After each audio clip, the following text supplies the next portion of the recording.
Au nord de Porto Rico, le fond de l'Atlantique descend à plus de 27 000 pieds. Sous les Bermudes, des scientifiques ont identifié une couche rocheuse enfouie d'environ 12,4 milles d'épaisseur. Les eaux entre ces lieux se trouvent dans la zone populairement connue sous le nom de Triangle des Bermudes. Le mystère pourrait bien se cacher sous la mer. Sur la carte, la région se situe entre la Floride, les Bermudes et Porto Rico. C'est le fameux triangle que l'on accuse de tout, des avions disparus aux boussoles détraquées. Géologiquement, la région est inhabituelle, même sans le mythe. L'un de ces angles côtoie la fosse la plus profonde de l'Atlantique. Un autre repose sur un renflement sous-marin que les scientifiques ont peiné à expliquer pendant des années, et les eaux intermédiaires sont régulièrement frappées par des tempêtes et traversées par des courants rapides. D'abord, un petit rappel à la réalité. La NOAA affirme que le triangle des Bermudes n'est pas un nom géographique officiel, et rien ne prouve que les disparitions y soient plus fréquentes qu'ailleurs dans l'océan. Dès que l'on s'éloigne des explications surnaturelles, quelque chose de plus intéressant apparaît. Cette région est propice à la transformation d'accidents en légendes tenaces. Commençons par les Bermudes elles-mêmes. En surface, cela ressemble à une petite chaîne d'îles. Sous l'eau, elle repose sur un renflement géant du fond marin appelé le dôme des Bermudes. Ce dôme intrigue les géologues depuis des décennies. Des îles comme Hawaï suivent un schéma clair. Le manteau chaud remonte, des volcans se forment, la plaque bouge et une chaîne d'îles apparaît. Les Bermudes ne correspondent pas à ce schéma. Le dernier volcanisme connu y a eu lieu il y a environ 30 à 35 millions d'années. Il n'y a pas de chaîne volcanique active et pourtant le large relief sous-marin subsiste. Des scientifiques ont étudié ce qui se trouve sous l'île à l'aide de données sismiques. Ils ont étudié les ondes sismiques enregistrées par une station aux Bermudes, cherchant des variations aux limites souterraines nettes. Les résultats ont révélé quelque chose d'inattendu. Sous la croûte océanique, ils ont détecté une couche rocheuse d'environ 12,4 milles d'épaisseur, jamais identifiée auparavant. Cette couche enfouie pourrait expliquer pourquoi les Bermudes reposent toujours sur ce dôme inhabituel. Selon l'étude, cette couche serait moins dense que la roche du manteau environnant, soutenant ainsi le fond marin par le bas. Les Bermudes seraient donc soutenues par des restes d'un ancien volcanisme plutôt que par un panache mantélique actif. Cette découverte change aussi la vision qu'ont les scientifiques de ces îles. Les Bermudes représentent le sommet visible d'une structure sous-marine bien plus vaste. La géologie sous cette région est vraiment inhabituelle, bien qu'entièrement naturelle. En allant vers le sud, on arrive à la fosse de Porto Rico, l'un des voisins géologiques les plus spectaculaires du triangle. Selon l'USGS, c'est la partie la plus profonde de l'Atlantique, avec des profondeurs dépassant 8300 mètres. Un gratte-ciel que l'on y jetterait disparaîtrait totalement sous la surface de l'océan. La fosse se trouve également le long d'une limite de plaques actives où les séismes et les tsunamis restent de réels dangers. Les recherches de l'USGS identifient aussi l'une des anomalies de gravité les plus négatives sur Terre dans cette région, signe que des forces majeures tirent une partie de la croûte vers le bas. Les pentes au nord de Porto Rico présentent d'énormes cicatrices d'effondrement, certaines d'environ 31 milles de large, qui ont probablement généré des tsunamis par le passé. Le fond marin près du triangle est fracturé et instable à plusieurs endroits. Le cadre géologique aide à expliquer pourquoi les accidents dans cette région se transforment souvent en mystères persistants. Un côté de la région se trouve au-dessus d'un renflement sous-marin inhabituel. Un autre borde la fosse la plus profonde de l'Atlantique, le long d'une limite tectonique active. Ajoutez à cela un trafic intense, des tempêtes et des erreurs humaines, et le résultat est un endroit où les preuves peuvent disparaître rapidement. La météo joue également un rôle majeur. La NOAA note que de nombreuses tempêtes tropicales et ouragans de l'Atlantique traversent cette région. Et le Centre national des ouragans rapporte que la saison des ouragans dans l'Atlantique s'étend du 1er juin au 30 novembre. Pendant une grande partie de l'année, les navires et les avions doivent naviguer dans des mers agitées, des vents violents et une faible visibilité. Même sans tempête, l'océan présente des dangers supplémentaires. La NOAA définit les vagues scélérates comme des vagues faisant plus de 2 fois la hauteur de la mer environnante. Elles sont imprévisibles et peuvent apparaître soudainement, même dans des conditions qui ne semblent pas extrêmes au départ. Après un accident, l'océan lui-même complique les enquêtes. Le Gulf Stream traverse cette vaste région sous la forme d'un courant puissant. La NOAA rapporte qu'il se déplace en moyenne à environ 4 000 par heure et peut atteindre environ 5,6 000 par heure près de la surface. Les débris, les nappes de carburant, les radeaux et les épaves peuvent être emportés loin du site d'origine avant que les équipes de recherche ne déterminent où l'événement s'est produit. C'est l'une des raisons pour lesquelles les mystères maritimes se développent si facilement. Sur Terre, les sites de crash restent relativement fixes. En mer, la scène elle-même peut dériver, couler, se briser ou s'éparpiller sur de grandes distances. Les problèmes de navigation ont également contribué à la légende. Les récits affirment souvent que les boussoles se comportent bizarrement dans le triangle des Bermudes. En réalité, le nord magnétique et le nord géographique diffèrent, et la déclinaison magnétique varie selon l'endroit et le temps. Par mauvais temps en pleine mer, même de petites erreurs de navigation peuvent s'amplifier rapidement. Les découvertes géologiques récentes ne confirment pas la légende, mais elles approfondissent notre compréhension de la région. Les scientifiques ont identifié une couche enfouie sous les Bermudes d'environ 12,4 milles d'épaisseur, probablement formée lors d'une ancienne activité volcanique et influençant toujours la structure sous-marine de l'île. Considérée dans son ensemble, la région présente un environnement naturel complexe, une zone fréquentée de l'Atlantique, traversée par des tempêtes, des vagues scélérates et des courants puissants. À proximité se trouve la fosse la plus profonde du bassin océanique, ainsi que d'importants glissements de terrain sous-marins capables de générer des tsunamis. Sous les Bermudes repose une structure géologique ancienne. Les scientifiques ne l'ont identifié que récemment. Les recherches continuent car ce paysage reste difficile à étudier. L'Institut d'études géologiques des États-Unis note que la fosse de Porto Rico est encore mal connue, en partie à cause de sa profondeur et de sa situation sous-marine. L'océan n'a pas besoin d'explications surnaturelles pour paraître mystérieux.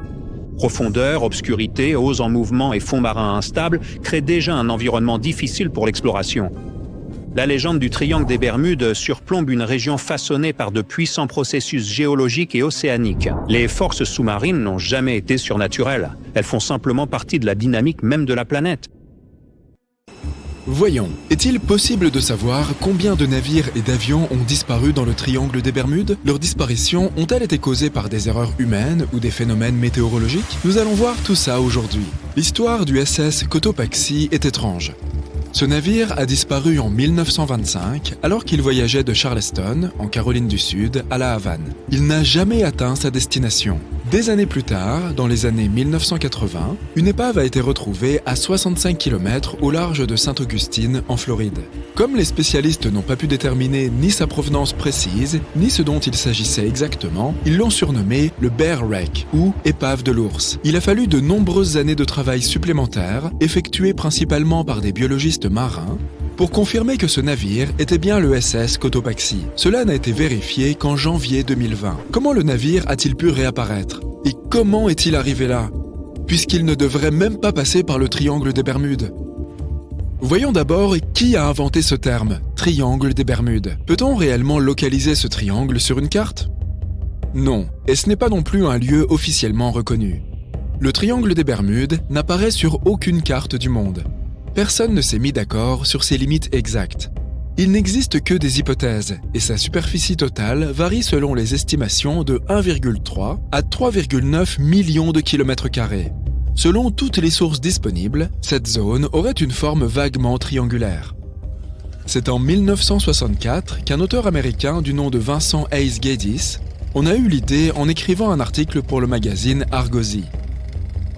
Il a utilisé le nom de triangle des Bermudes pour décrire une région de l'océan qui aurait détruit des centaines de navires et d'avions sans jamais laisser de traces. Si c'est assez difficile de connaître le nombre de navires et d'avions disparus, c'est parce que plus d'un s'est volatilisé sans qu'on puisse suivre sa trace.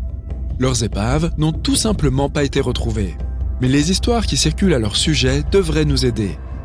Les premières légendes concernant le triangle des Bermudes remontent au XVe siècle. Par exemple, celle de l'explorateur italien Christophe Colomb. Alors qu'il naviguait dans l'Atlantique, il est passé par cet endroit en 1492. Dans la zone que nous nommons aujourd'hui le triangle des Bermudes, il a aperçu une énorme flamme frapper l'océan avec violence. Plus tard, et au même endroit, il a vu une étrange lumière clignoter. Comme ce fut le cas pour de nombreux autres marins depuis lors, sa boussole s'est inexplicablement déréglée. L'Escadrille 19, 5 avions torpilleurs de l'US Navy qui effectuaient un vol de routine en 1945, sont également venus nourrir la légende du triangle des Bermudes. Le commandant de l'expédition était le lieutenant Charles Taylor, et on a écrit qu'il se serait perdu de manière inexplicable. Comme les pilotes n'avaient pas de GPS à l'époque, ils dépendaient de leur boussole et devaient garder le compte du temps qu'ils avaient passé à voler dans telle ou telle direction, ainsi que de leur vitesse. Peu de temps après avoir accompli leur mission, leur boussole aurait cessé de fonctionner correctement. Les documents trouvés après la disparition de l'escadrille indiquent également que Taylor ne portait pas de montre ce jour-là. Selon le rapport initial, une erreur de pilotage aurait été la cause de ce malheureux incident. Cependant, cela ne convainquit pas tout le monde. Et on modifia le rapport où il fut écrit « cause ou raison inconnue » après plusieurs examens. Un autre pilote, nommé Bruce Gernon, a affirmé qu'il avait traversé une sorte de brouillard électronique en passant au-dessus du triangle, ce qui l'avait fait voyager dans le temps. En 1970, lorsque cet incident s'est produit, il pilotait son avion lorsqu'il s'est retrouvé au milieu de deux énormes nuages et d'un violent tourbillon. Comme beaucoup d'autres avant lui, il a remarqué que son système de navigation fonctionnait mal. Lorsqu'il a finalement réussi à sortir de ces nuages, il a découvert que son vol n'avait duré que 35 minutes, alors qu'il aurait dû prendre 75 minutes au total. Comme il ne disposait d'aucune explication raisonnable, il s'est dit qu'il devait avoir été comme projeté dans le temps. Mais on n'a pas seulement vu d'étranges nuages au-dessus du triangle des Bermudes. En 2014, un pilote a rapporté avoir failli entrer en collision avec un objet volant qu'il était absolument incapable d'identifier. Certaines de ces rencontres étranges ont même été filmées. Ce fut le cas lors d'un vol au début de l'année 2015. Les passagers ont remarqué un curieux objet flottant juste au-dessus de l'océan. Les pilotes ne savent toujours pas ce dont il pouvait s'agir. Mais toutes les pistes ne sont pas aussi fantaisistes. Des océanographes, par exemple, ont aussi essayé d'expliquer pourquoi les bateaux disparaissaient à cet endroit. Ils sont donc récemment revenus à l'une de leurs premières théories, les vagues scélérates. Il s'agit d'immenses murs d'eau qui surgissent soudainement.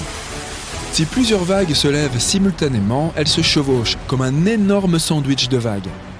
Si une seule vague peut atteindre plus de 10 mètres de haut et que plusieurs vagues se dressent ainsi en même temps, cela peut créer une vague scélérate pouvant dépasser les 30 mètres. Ce type de vague peut rapidement engloutir même le plus gros des navires. Les météorologues ont également leur propre explication. Les nuages hexagonaux. Ces nuages inhabituels peuvent générer des vents allant jusqu'à 270 km/h. Et ils embrassent une superficie assez importante, certains pouvant atteindre entre 32 et 88 km de diamètre. Ainsi, les vagues prises dans ces vents peuvent s'élever jusqu'à 14 mètres. La force magnétique de la Terre pourrait aussi y être pour quelque chose. Dans le triangle des Bermudes, les boussoles pointent vers le vrai nord, le pôle nord géographique, plutôt que vers le nord magnétique, le pôle nord magnétique qui, lui, est changeant. Certains ont même expliqué que puisque ces deux pôles se chevauchent parfaitement dans le triangle des Bermudes, cela peut provoquer un phénomène magnétique qui pourrait faire dysfonctionner les systèmes de navigation. C'est ce qu'on appelle la ligne agonique. Le problème est que les scientifiques ont découvert que cette ligne se déplaçait chaque année. Elle a pu passer par le triangle des Bermudes à un moment donné, mais elle passe maintenant par le golfe du Mexique. D'autres phénomènes naturels étranges découverts le long de la côte norvégienne pourraient aider à expliquer pourquoi tant de navires ont péri dans le triangle des Bermudes. On y trouve des cratères qui mesurent jusqu'à 800 mètres de large et 48 mètres de profondeur. Les scientifiques pensent qu'ils ont été créés par des bulles de méthane. Ce gaz s'échapperait de dépôts enfouis profondément dans les fonds marins. Lorsque la poche de gaz atteint une certaine quantité, elle éclate à la surface et provoque des éruptions. Les pilotes et les capitaines évitent-ils cette zone aujourd'hui ? Cela pourrait-il expliquer pourquoi il y a moins de navires qui s'y perdent de nos jours ? Mais si tu as déjà pris l'avion de Miami à San Juan, à Porto Rico, tu sais probablement que ce n'est pas le cas. Quant aux bateaux, s'ils évitaient le triangle des Bermudes, c'en serait fini des vacances aux Caraïbes. Encore aujourd'hui, de nombreux vols passent au-dessus du triangle des Bermudes. Il est donc clair que personne ne l'évite. Cet endroit est l'une des voies de navigation les plus fréquentées au monde. De nos jours, le triangle des Bermudes connaît un trafic quotidien d'une grande intensité, que ce soit par voie maritime ou aérienne. Mais le triangle des Bermudes est effectivement soumis à des tempêtes tropicales et des ouragans très fréquents. N'oublions pas que le Gulf Stream, un fort courant océanique qui provoque de brusques changements météorologiques, passe par le triangle des Bermudes. De plus, le point le plus profond de l'océan Atlantique, la fosse de Milwaukee, est également situé dans le triangle des Bermudes. La fosse de Porto Rico, dont celle de Milwaukee fait partie, atteint presque 8380 mètres de profondeur à cet endroit. Donc, si on y réfléchit bien, tout ce mystère est une combinaison parfaite d'erreurs humaines, de mauvais temps et d'un trafic maritime considérable. Cela a été confirmé par les données fournies par les gardes-côtes américains. Si tu examines les statistiques, tu verras que le nombre de navires ou d'avions ayant disparu dans le triangle des Bermudes n'est pas plus grand que dans d'autres régions du monde. Les disparitions n'y sont pas plus fréquentes qu'ailleurs dans l'océan Atlantique. Selon les statistiques officielles, environ 50 navires et 20 avions auraient disparu en traversant cette zone. C'est une autre raison pour laquelle le nombre exact de naufrages est si difficile à déterminer. Si un navire est demeuré disparu, personne ne peut décrire son sauvetage dans les registres officiels. Il y a aussi des événements qui, tout simplement, n'ont pas eu lieu du tout. Et les rapports ne sont pas toujours fiables. Par exemple, les journaux locaux ont été étonnamment silencieux au sujet du crash d'un avion en 1937, au large de Daytona Beach, en Floride. Il existe quelque chose de profondément étrange qui se manifeste en 12 points, répartis sur la planète. Ces lieux, connus sous le nom de villes vortex, sont des zones inquiétantes situées sur le tropique du Cancer, le tropique du Capricorne, ainsi qu'aux pôles nord et sud, où semblent opérer des forces mystérieuses. Vous avez sans doute entendu parler du plus célèbre d'entre eux, le triangle des Bermudes. On estime que plus de 50 navires et une vingtaine d'avions s'y sont mystérieusement volatilisés. Située entre la Floride, les Bermudes et Porto Rico, cette zone intrigue depuis des décennies. Toutefois, peu de gens savent que le triangle des Bermudes fait partie d'un groupe de 12 zones similaires, dont certaines s'avèrent encore plus effrayantes. Prenons d'abord l'exemple de Mohenjo-Daro, une ville florissante de l'Antiquité située dans l'actuel Pakistan. Édifiée vers 2500 ans avant notre ère, cette cité urbaine accueillait environ 40 000 habitants. Pourtant, pour une raison inconnue, elle a été désertée autour de 1700 ans avant notre ère. Dans les années 40, un archéologue a mis au jour 39 squelettes humains sur le site, ce qui a renforcé l'hypothèse d'une invasion aux mains d'une autre civilisation. Cependant, aucune preuve concluante ne permet de confirmer ce scénario. Face à l'incapacité de l'archéologie à expliquer cette destruction et ces disparitions soudaines, diverses théories extravagantes ont vu le jour, parmi lesquelles l'idée d'une ancienne civilisation extraterrestre et d'un vent malveillant ayant balayé la cité. Un autre mystère similaire entoure le Grand Zimbabwe, une ville bâtie au XIe siècle. À son apogée, elle abritait jusqu'à 18 000 personnes. Néanmoins, elle a été inexplicablement abandonnée au XVe siècle. Les investigations archéologiques menées sur ce site ont permis de révéler des éléments troublants, rendant le mystère encore plus déroutant. On a découvert 8 de ces volatiles, connus sous le nom d'oiseaux du Zimbabwe. Ces sculptures en stéatite étaient placées sur des colonnes de pierre mesurant près d'1 mètre de hauteur. Aucun autre artefact similaire n'a été trouvé ailleurs, et leur signification demeure une énigme complète. Certains avancent que chaque oiseau symbolisait un nouveau roi, tandis que d'autres théories suggèrent qu'ils représentaient des animaux sacrés, particulièrement vénérés par les gens de l'époque. Pour ajouter à l'intrigue, des récits évoquent un étrange personnage de petite taille errant parfois dans les environs, mais qui disparaîtrait toujours avant qu'on ne puisse l'approcher. Un autre site mystérieux est l'île de Pâques, qui fait partie des 12 vortex. Située dans l'océan Pacifique oriental, elle est célèbre pour ses près de 1000 statues monumentales, appelées moai. Leur signification et les méthodes employées pour leur création restent un mystère. Certaines statues atteignent presque 9 mètres de hauteur et peuvent peser jusqu'à 80 tonnes. Aujourd'hui, il serait relativement simple de tailler et de déplacer de telles statues, mais elles remontent à une période comprise entre les années 1100 et 1680. Nul ne sait avec certitude comment les habitants de l'époque s'y prenaient. Certains chercheurs estiment qu'elles auraient été charriées à travers l'île, tandis que d'autres pensent qu'elles ont été déplacées à l'aide de rondins de bois. Les théories les plus étranges évoquent toutefois l'intervention d'extraterrestres. L'Algérie, également riche en mystères ancestraux, abrite un ensemble fascinant connu sous le nom de Djedars. Ces 13 monuments se distinguent de par leurs bases carrées en pierre et leurs monticules anguleux, construits entre le 4e et le 7e siècle. Pourtant, leur fonction reste totalement inconnue. L'un de ces monuments comportait une inscription en latin, mais elle était si érodée qu'elle s'avérait presque illisible. L'hypothèse la plus répandue est que ces structures servèrent de tombeaux pour des figures royales, bien qu'on ignore précisément qui aurait pu y être enterré. Ce que l'on sait en revanche, c'est que la région est entourée de nombreux mythes relatant des disparitions inexpliquées. Le prochain lieu énigmatique se situe au sud de Tokyo, dans l'océan Pacifique, et porte le nom du Triangle du Dragon. Ce nom vous semble familier? Effectivement, à l'instar du Triangle des Bermudes, cette zone est réputée pour les disparitions inexpliquées de navires et d'avions. L'une des histoires les plus troublantes remonte à 1945, lorsqu'un aéronef y aurait mystérieusement disparu.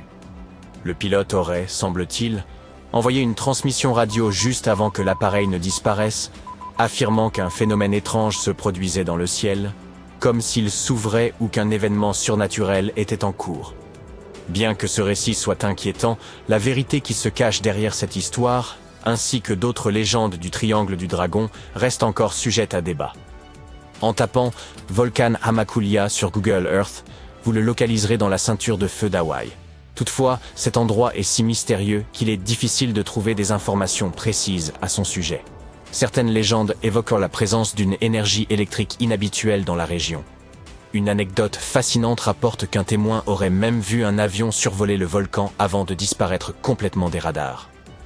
Un autre phénomène étrange est l'anomalie de l'Atlantique Sud, une zone terrestre où les radiations naturelles sont totalement ingérables. Si cela n'a pas d'impact direct sur notre quotidien à la surface, les effets sur l'atmosphère terrestre sont conséquents. Le rayonnement y est si intense qu'il peut perturber les ordinateurs de bord des engins spatiaux et affecter les données transmises par les satellites traversant cette région. Pour contrer ce problème, des spécialistes ont équipé la Station spatiale internationale d'un bouclier supplémentaire. Cette anomalie est également associée à un phénomène curieux rapporté par les astronautes et connu sous le nom de phénomène visuel des rayonnements cosmiques. Ils décrivent avoir vu des éclats lumineux aléatoires ressemblant à des étoiles filantes dans l'espace, bien qu'il ne s'agisse en fait que d'une illusion. Enfin, du rayonnement aux activités sismiques mystérieuses, le bassin de Wharton, dans l'océan Indien, est un endroit célèbre pour ses événements tectoniques. En avril 2012, un séisme de magnitude 8,6 a secoué cette région, suscitant un grand intérêt scientifique et de nombreuses interrogations. Ce séisme a été considéré comme le plus grand séisme intraplaque jamais enregistré, se produisant au sein d'une plaque tectonique plutôt qu'à ses frontières. Ce phénomène a captivé l'attention des scientifiques, qui émettent désormais l'hypothèse que la région pourrait être en train de créer une nouvelle frontière entre les plaques australiennes et indiennes. Toutefois, ce mystère demeure pour le moment non élucidé. Dirigeons-nous maintenant vers l'océan Pacifique, et plus précisément vers la fosse des Nouvelles-Hébrides. Cette immense fosse sous-marine s'étend sur environ 1200 km de long et 70 km de large. Elle s'est formée lorsque la plaque australienne a plongé sous celle des Nouvelles-Hébrides. Cet endroit, parmi les plus profonds et inquiétants de l'océan, ne manque pas d'éveiller l'imagination. Mais les dangers de cette zone ne se limitent pas aux abysses. La fosse des Nouvelles-Hébrides est associée à plusieurs séismes ayant touché la Nouvelle-Calédonie et le Vanuatu. De plus, certaines observations intriguent les chercheurs. Par exemple, aucune trace de grenadier, l'un des poissons abyssaux les plus répandus, n'a été relevée lors des explorations scientifiques. Pourquoi ce poisson fait-il défaut dans cette fosse spécifique? Peut-être détient-il des réponses que nous ignorons encore. Passons maintenant aux deux derniers villes vortex, le pôle Nord et le pôle Sud. Ces deux endroits, situés aux extrémités opposées de la planète, partagent une caractéristique commune, des disparitions mystérieuses. L'un des cas les plus célèbres au pôle Nord remonte à 1897. 3 intrépides explorateurs, tentant d'atteindre le pôle en montgolfière, n'ont jamais terminé leur périple. Leur disparition demeure aujourd'hui l'un des mystères les plus captivants de l'histoire de l'exploration arctique. Quant au pôle Sud, il est également nimbé de mystères. On estime que des centaines de personnes pourraient reposer sous les couches de neige et de glace de ce continent glacial. Malgré les progrès technologiques, cette région reste dangereusement hostile. Les températures y descendent jusqu'à -90 degrés Celsius, et les vents peuvent souffler à des vitesses atteignant les 320 km à l'heure. Des conditions extrêmes qui justifient amplement la prudence. Enfin, maintenant que vous êtes familier des 12 villes vortex, voici un détail encore plus surprenant. En observant une carte en détail, on remarque que ces lieux mystérieux semblent répartis selon un schéma global étonnamment régulier. En connectant ces points marqués par des phénomènes inexpliqués, on obtient une figure géométrique, un icosaèdre, plus connu des rôlistes sous le nom de Devingt. Cette coïncidence, si c'en est une, ne fait qu'ajouter au mystère de ces lieux fascinants. Deux marins naviguaient non loin du tristement célèbre triangle des Bermudes, lorsqu'ils remarquèrent un bateau qui semblait avancer tout seul. Ses voiles étaient baissées et son moteur ne tournait pas. L'un des deux hommes était Matt Rutherford, le premier marin à avoir fait le tour de l'Amérique du Nord et du Sud en solitaire et sans escale, et qui avait vu bien des choses au cours de ses voyages. Mais même pour lui, cette situation était inquiétante. Ce bateau abandonné pouvait très bien cacher quelque chose de dangereux. Rutherford décida néanmoins de s'approcher et d'inspecter le navire pour voir s'il y avait des personnes en détresse à son bord. Cette histoire s'est déroulée en 2013, mais les marins attendirent 10 ans avant de publier les images. Le bateau fantôme, qui portait le nom de Wolfhound, avait tout l'air d'un navire de luxe et valait probablement plusieurs centaines de milliers de dollars. Ceux qui l'avaient abandonné semblaient être partis précipitamment. Il y avait des vêtements et d'autres effets personnels partout dans la cabine principale. Certaines parties du plafond s'étaient effondrées et des tiroirs étaient ouverts. Rutherford avait peur d'ouvrir les portes et les cabines. Il fouilla donc le bateau avec précaution, étape par étape, et heureusement, personne ne se trouvait là. Les marins décidèrent de remorquer le bateau fantôme jusqu'aux Bermudes. Ce ne fut pas facile, car le Wolfhound était plus grand et plus lourd que leur propre bateau. Après plusieurs jours en mer, l'équipage commença à manquer de carburant et ils demandèrent à un cargo qui passait par là de s'arrêter pour leur donner de l'essence. Ils continuèrent ensuite à tirer le Wolfhound à la seule force des voiles, jusqu'à ce que la remorque s'enroule autour du gouvernail. Ils se rendirent alors compte qu'ils risquaient de s'échouer dans le triangle des Bermudes. Ils durent donc abandonner le navire. Après 23 jours passés dans l'Atlantique, ils atteignirent enfin les Bermudes. Il s'avéra plus tard que le mystérieux navire fantôme appartenait à un membre d'un club irlandais. Il avait été pris dans une tempête avec des vagues de 6 mètres de haut et des vents très violents, et avait été contraint d'interrompre sa traversée. Un cargo grec avait secouru l'équipage, mais le navire avait dû être abandonné. Rutherford et son équipage étaient retombés sur le yacht seulement 9 semaines plus tard. Le Wolfhound est l'un des quelques 50 navires et 20 avions qui ont disparu dans le triangle des Bermudes depuis le milieu du 19e siècle. Le premier navire, ou du moins le premier à avoir été officiellement documenté, fut l'USS Pickering. Il avait quitté le Delaware pour les Antilles en 1800. Il y avait 70 personnes à son bord. Personne n'eut plus jamais de nouvelles d'eux. Et nous ne saurons probablement jamais ce qui leur est arrivé, ni où se trouve le navire aujourd'hui. Le plus grand navire à avoir jamais disparu dans cette zone mystérieuse fut l'USS Cyclops. En mars 1918, avec un équipage de 306 personnes à son bord, l'USS Cyclops quitta la Barbade pour rentrer à Baltimore. Il transportait des tonnes de minerais de manganèse, utilisés dans la fabrication de l'acier. Quelque chose se produisit au cours de son voyage de 9 jours, tandis qu'il traversait le triangle des Bermudes. Le dernier message du Cyclops fut « Temps clair, tout va bien ». Puis, il disparut à jamais, sans que personne ne reçoive aucun signal de détresse. Un autre navire qui aurait disparu dans le triangle des Bermudes fut le Cotopaxi, en 1925. Il transportait du charbon et avait à son bord 32 membres d'équipage. Il devait faire le trajet entre Charleston, en Caroline du Sud, et La Havane, à Cuba. Mais un incident se produisit et le navire disparut. Récemment, des scientifiques ont découvert que le Cotopaxi gisait au fond de l'océan, à environ 56 km de Saint-Augustine, en Floride. Les plongeurs habitués à explorer ces eaux le surnommèrent « l'épave de l'ours », sans se rendre compte qu'il s'agissait des restes du Cotopaxi. L'un d'entre eux, Michael Barnett, tenta d'identifier l'épave pendant plus de 15 ans. Avec son équipe, il mesura minutieusement les différentes parties du navire conservé sous l'eau. En comparant ces mesures avec les anciens plans du Cotopaxi, ils constatèrent que tout correspondait parfaitement. La taille et la position des chaudières étaient exactement celles décrites dans les plans. Cela leur permit de confirmer qu'ils avaient bien trouvé le Cotopaxi. Et il s'avéra que sa disparition n'avait rien de mystérieux.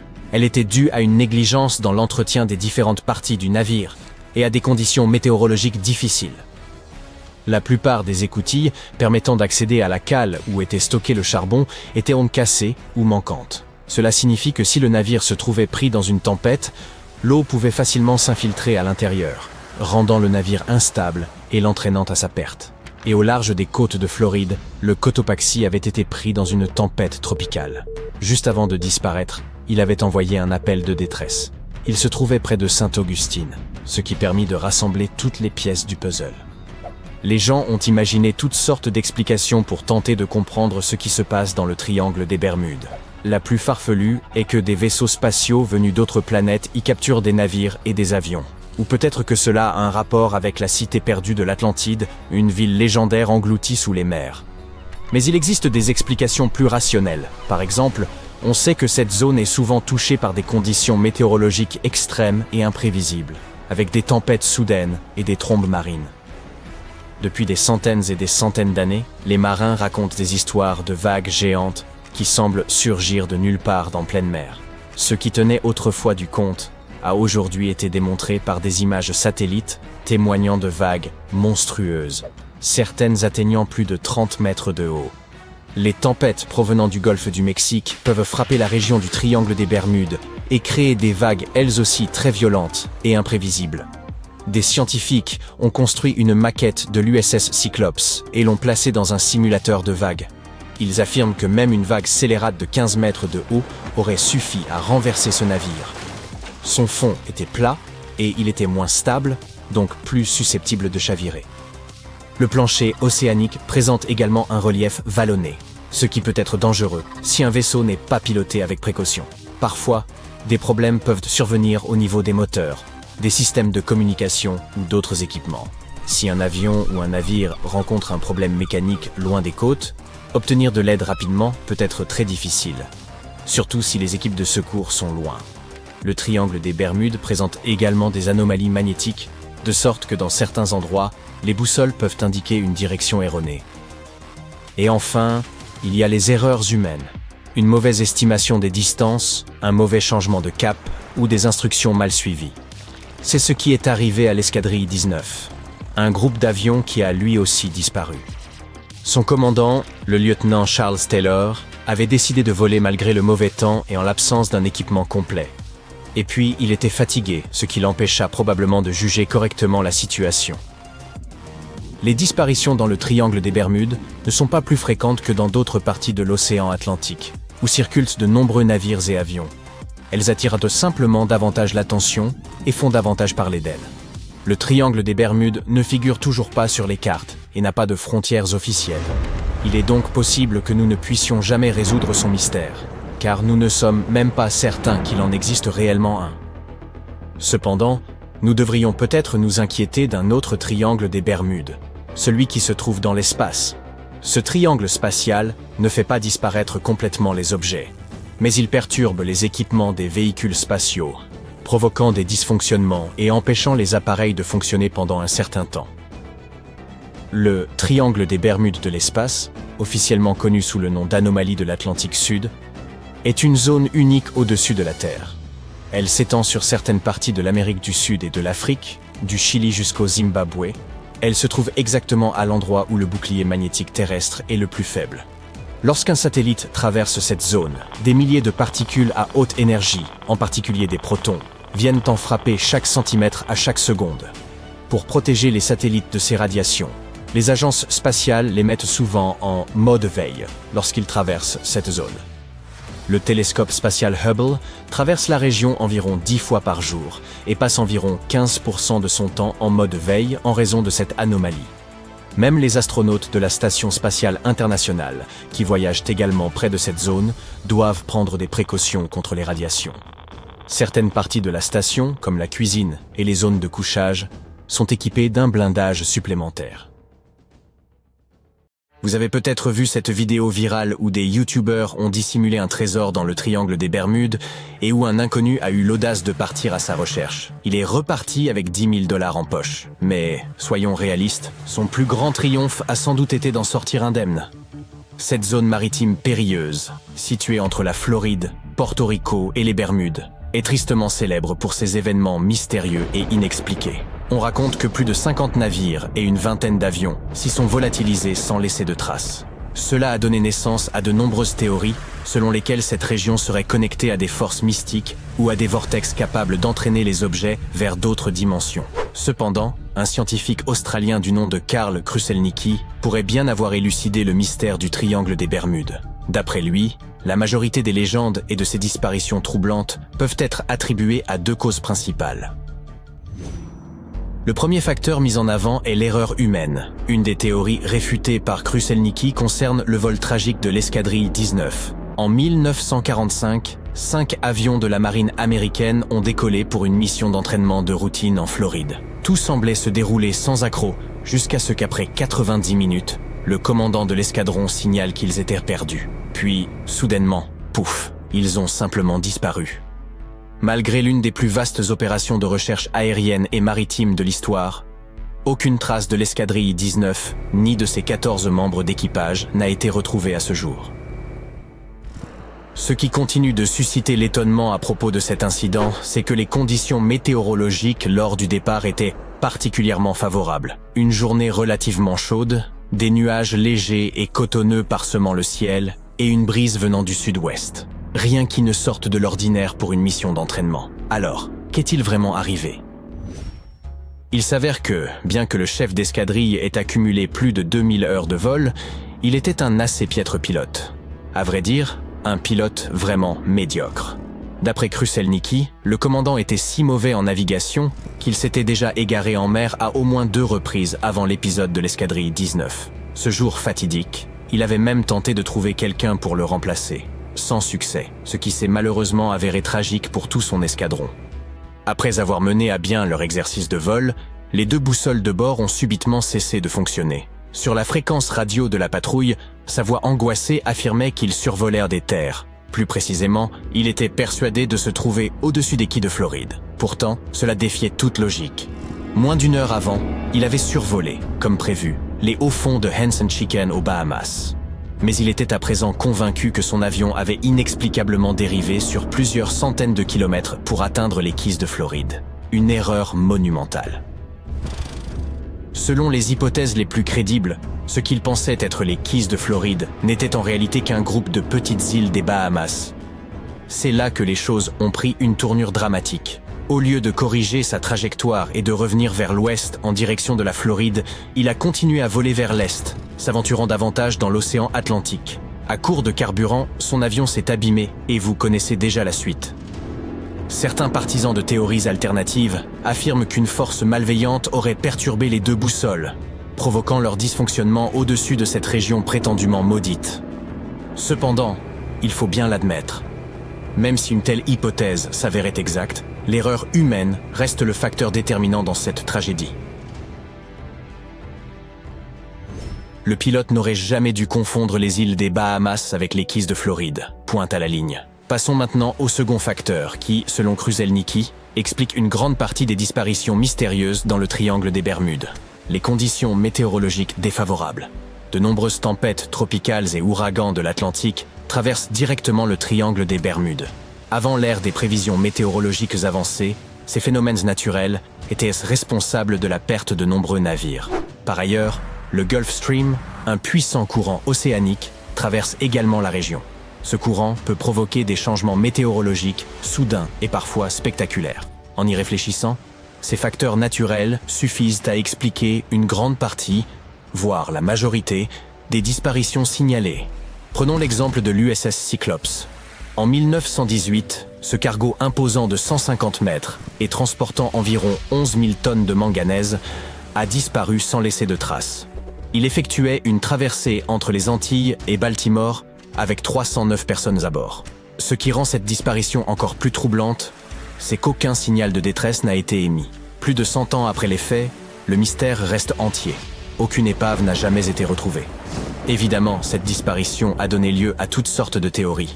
L'une des hypothèses les plus répandues était qu'il aurait été pris dans une tempête soudaine et violente.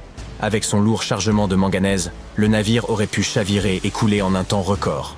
D'autres spéculent sur des phénomènes sous-marins, tels que des glissements de terrain ou une vague scélérate. Quand on y pense, cette hypothèse n'est pas si farfelue. D'après Kruszelnicki, le triangle des Bermudes n'est pas seulement une zone sujette aux intempéries. Il illustre également la puissance brute de l'océan.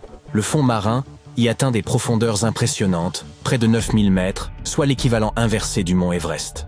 Une telle profondeur rend l'océan particulièrement apte à dissimuler des objets, transformant cette région en un lieu idéal pour des disparitions mystérieuses de navires et d'avions. Notre expert indique qu'il existe une très faible probabilité que des phénomènes encore plus inhabituels se produisent sous les vagues du triangle des Bermudes, en lien avec l'hydrate de méthane. Ce terme désigne un composé semblable à de la glace qui se forme sous l'eau ou dans des environnements très froids, avec du méthane gazeux piégé à l'intérieur.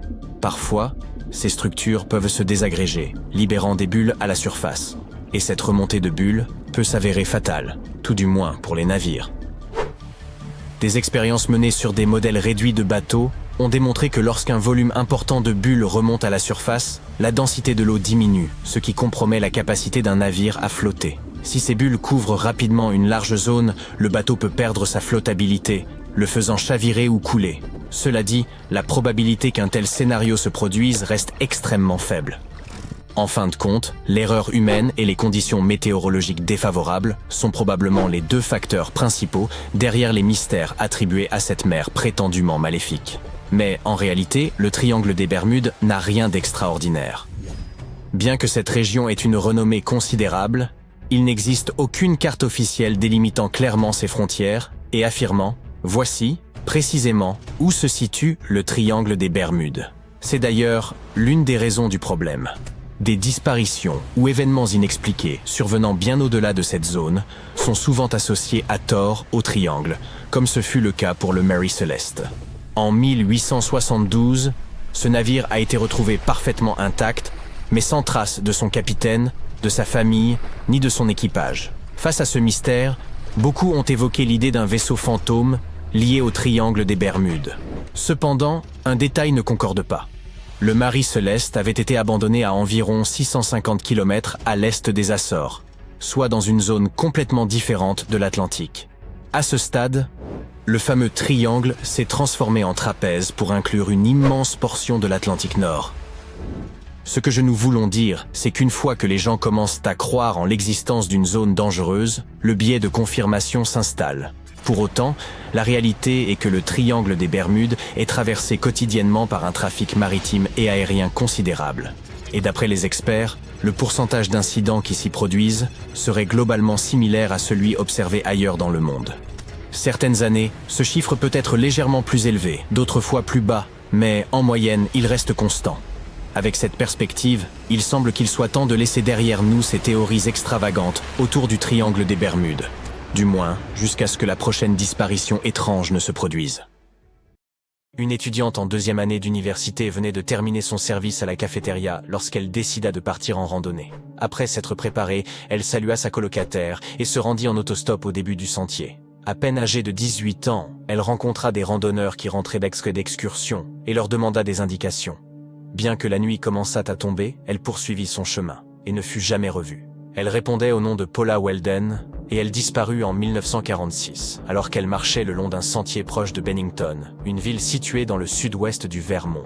Le lendemain, sa colocataire signala sa disparition et les autorités organisèrent rapidement une équipe de recherche. Pendant 4 semaines, des centaines de personnes ratissèrent dans les bois environnants. Son université ferma même temporairement pour permettre aux étudiants et au personnel de participer aux recherches. Hélas, ils rentrèrent tous bredouilles. Paula semblait s'être volatilisée. Elle n'avait pas pris de sac, de vêtements de rechange ni d'argent. Tout indiquait qu'elle ne s'attendait pas à s'absenter plus de quelques heures. Son père, un ingénieur industriel réputé, accusa le shérif du comté d'avoir bâclé l'enquête, car en dépit de tous les efforts déployés, la jeune femme demeurait introuvable. Son cas demeure encore irrésolu à ce jour. Mais Paula n'était pas la seule à avoir disparu dans les forêts du Vermont. 1 an plus tôt, le 12 novembre 1945, Un septuagénaire dynamique et expérimenté, du nom de Midi Rivers, servait de guide à un groupe de 4 chasseurs. Il se trouvait à la croisée de 2 chemins avec son gendre et annonça qu'il partirait en reconnaissance sur l'un d'eux et serait de retour au camp pour le déjeuner. Ce fut la dernière fois que quelqu'un le vit. Le groupe qu'il guidait rechercha l'homme toute l'après-midi avant de prévenir les autorités. Une recherche plus étendue fut organisée, mais sans résultat. Bien que Midi ait connu la piste, il avait bel et bien disparu. Pompiers, bénévoles et militaires ne parvinrent pas à le retrouver, même après un mois de recherche. Ils ne découvrirent qu'une cartouche qu'il avait laissée tomber dans un ruisseau voisin. Les autorités locales n'ont toujours pas résolu cette affaire. À l'époque, personne ne savait que les cas de Midi et Paula ne seraient que le début d'une série de disparitions. En une demi-décennie, 5 personnes disparurent dans cette partie du Vermont. Les années passèrent, mais aucune explication n'émergea pour ces disparitions mystérieuses. C'est ainsi que la région obtint le surnom de « Triangle de Bennington », en référence au célèbre triangle des Bermudes, où les navires et les avions disparaissent depuis des siècles. En 1949, une disparition particulièrement mystérieuse se produisit dans le triangle de Bennington. James Tedford, un vétéran de 68 ans, monta à bord d'un autobus local pour rentrer chez lui à Bennington après avoir rendu visite à sa famille à St. Albans. Sa famille s'y l'accompagna jusqu'à la gare routière, et 14 témoins affirmèrent qu'il était encore dans le bus lors de son dernier arrêt avant Bennington. Cependant, il ne parvint jamais à destination. Ses affaires se trouvaient encore sur le porte-bagages, et un horaire de bus était déplié sur son siège vide. L'homme avait apparemment disparu comme par magie alors que le bus était en mouvement. Fait étrange, il disparut exactement le même jour où une étudiante avait disparu 3 ans plus tôt, le 1er décembre. La personne la plus jeune à avoir étrangement disparu était un enfant de 8 ans, Paul Jepson. Il se trouvait avec sa mère pendant qu'elle s'affairait dans la ferme familiale. Elle partit nourrir les cochons en le laissant seul pendant environ 1 heure. À son retour, la femme ne trouva pas son fils. Les habitants menèrent rapidement des battues, et le shérif fit dépêcher la brigade canine. Ils suivirent l'odeur mais en perdirent soudain la trace à un carrefour voisin. Le garçon ne fut jamais retrouvé. Autre fait étrange, l'enfant portait une veste rouge vif, qui aurait dû le rendre d'autant plus visible pour les secours. Mais plus frappant encore, Paula, l'étudiante disparue 4 ans plus tôt, portait également une veste rouge. La dernière disparition se produisit seulement 16 jours après celle du petit Paul. Frida Langer, une femme de 53 ans, campait avec sa famille dans la forêt nationale des Montagnes Vertes. Elle partit en randonnée avec son cousin mais tomba dans un ruisseau. Elle décida alors de retourner au camp pour se changer. Son cousin pensait qu'elle le rejoindrait plus tard et poursuivit seule le long du sentier. Mais elle ne revint jamais et n'atteignit jamais leur camp de base. Pendant 2 semaines, 300 secouristes explorèrent les bois et des hélicoptères furent mobilisés, mais aucune trace de la femme ne refit jamais surface. La dernière histoire de disparition du triangle de Bennington a connu un dénouement, mais pas heureux. Au printemps de l'année suivante, les chercheurs retrouvèrent l'infortunée campeuse à 6 km du site de camping initial. Cet endroit avait déjà été fouillé, ce qui rendait la découverte encore plus mystérieuse. Il était impossible de déterminer ce qu'il s'était passé ou pourquoi elle s'était retrouvée là. Le seul point commun entre ces 5 disparitions est la période de temps et la zone géographique. 3 km² de forêt dense dans le sud-ouest du Vermont. Cette région reculée des montagnes vertes n'était pas le lieu le plus accueillant. Bennington et le village voisin de Glastonbury étaient à l'origine des villes minières et forestières, où les conditions de vie étaient rudes. Vers la fin du XIXe siècle, les habitants tentèrent de redorer l'image de la région comme destination touristique. Mais une terrible inondation emporta leur rêve d'une vie meilleure. Les résidents commencèrent à déserter la ville. Et en 2010, seuls 8 habitants vivaient encore à Glastonbury. Le village devint une ville fantôme. À la fin des années 40, la région se retrouva de nouveau sous le feu des projecteurs, mais pour les pires raisons. Comment ces disparitions ont-elles pu rester voilées de mystère aussi longtemps? Quelqu'un devait bien avoir une explication rationnelle. Une théorie suggère qu'il pourrait s'agir de l'œuvre d'un tueur en série, s'en prenant à des gens sans défense. Cependant, il devrait pouvoir s'en dégager un schéma. Or, il n'existe rien de tel. Ou peut-être les éléments étaient-ils responsables? L'étudiante disparut par une agréable journée au tout début de l'hiver. Elle était légèrement vêtue car il faisait encore 10 degrés dehors. Mais le soir, la température de l'air chuta brutalement, pour atteindre les -13 degrés le lendemain matin. Dans cette partie du Vermont, le temps est assez imprévisible. Il peut être venteux, surtout en hiver. Peut-être le mauvais temps et la forêt dense auront-ils désorienté les personnes disparues. Récemment, en 2008, un cas de disparition étonnamment similaire s'est produit ici. Un étudiant du nom de Robert Singley s'est perdu dans un épais brouillard, au sommet du mont Glastonbury. Lorsqu'il ne rentra pas chez lui, sa fiancée appela la police, qui se lança immédiatement à sa recherche. Mais il faisait trop sombre et il y avait trop de brouillard pour y voir quoi que ce soit. Heureusement, on le retrouva le lendemain matin. Il s'était perdu à cause du brouillard épais et n'était parvenu à retrouver son chemin qu'après que les conditions météorologiques se soient améliorées. Cette histoire a connu une fin heureuse, mais l'incident pourrait-il expliquer ce qui est arrivé aux personnes disparues il y a plus de 70 ans? Les montagnes autour de Bennington regorgent de puits de mines abandonnés, rappel du passé de la ville. Un randonneur perdu dans le brouillard pourrait facilement tomber dans l'un d'eux et n'aurait aucun moyen d'en sortir. La région est si reculée que personne ne les retrouverait jamais. Un autre danger est celui que représentent les bêtes sauvages. Les ours noirs sont natifs de la Nouvelle-Angleterre et les clubs de randonnée de la région conseillent aux visiteurs de ranger leur nourriture dans des boîtes spéciales afin de ne pas les attirer. La forêt nationale des Montagnes Vertes se situe au cœur du triangle de Bennington. Aujourd'hui, cette zone de loisirs très prisée se trouve pour 70 millions de personnes, à moins d'une journée de route. On s'y rend pour camper, randonner et faire du VTT. Mais sont-ils tous au courant de ces 5 disparitions mystérieuses? Je crois que je n'oserais plus m'aventurer dans ce coin sauvage et reculer du Vermont à présent. Pourquoi seul le triangle des Bermudes est-il devenu célèbre? Et saviez-vous qu'il existait d'autres triangles mystérieux où les navires disparaissent dans d'étranges circonstances? Le triangle que nous allons explorer pourrait vous sembler bien plus dangereux et terrifiant que celui des Bermudes. Les rumeurs évoquant des vaisseaux extraterrestres, des portails vers d'autres dimensions, ou même que l'Atlantide aurait sombré dans la région des Bermudes. Vous avez probablement déjà entendu parler de tout cela. Mais le triangle dont nous parlons est entouré d'autres légendes. Imaginez naviguer en haute mer et apercevoir un étrange navire de forme arrondie à l'horizon. Une femme énigmatique se tient sur son pont et vous fixe intensément. Oui, de telles histoires entourent le triangle du dragon. Si vous cherchez à comprendre cette région, vous constaterez que même sa localisation relève du mystère. Ce triangle se situe dans l'océan Pacifique, près des côtes japonaises, et s'étend du Japon aux îles Bonin en touchant la mer des Philippines. Cependant, sa position exacte demeure incertaine. Certaines sources le placent à 110 km à l'est des côtes japonaises, tandis que d'autres le situent à environ 1200 km. Une telle variation des coordonnées s'explique par le fait que cette zone ne soit répertoriée sur aucune carte officielle. Les dimensions précises de ces eaux demeurent donc inconnues. Surnommé le triangle des Bermudes du Pacifique, le triangle du dragon est considéré comme le jumeau maléfique du premier, mais en plus ancien.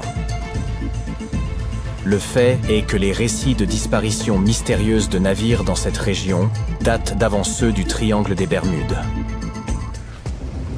C'est au XIIIe siècle que les gens ont pour la première fois pris conscience du mystérieux pouvoir de cette région. Kubilai Khan, le petit-fils de Genghis Khan, envoya 4000 hommes par voie maritime en vue de conquérir le Japon, traversant précisément le triangle du dragon. Toutefois, ces hommes ne parvinrent jamais jusqu'aux côtes japonaises, les typhons de la région ayant coulé l'intégralité de la flotte. Suite à cet incident, Kubilai Khan renonça à son projet d'invasion. Les Japonais commencèrent alors à croire que cette zone possédait des pouvoirs surnaturels. Dans le monde moderne, des plongeurs et des archéologues ont tenté d'éprouver la véracité de cette histoire. Et en explorant les fonds marins du triangle, ils ont effectivement découvert des artefacts de la flotte mongole engloutie. Quelques centaines d'années plus tard, au début du XIXe siècle, une autre histoire mystérieuse se déroula dans cette région. Des marins traversant le triangle du dragon aperçurent alors un étrange navire qui ressemblait à un encensoir japonais avec à son bord une seule personne, une femme énigmatique dont l'identité resta inconnue. Dans les années 1940 et 1950, des rapports commencèrent à affluer concernant des disparitions de navires dans cette zone. Des bateaux de pêche et de plus grands bateaux disparurent, sans laisser de traces.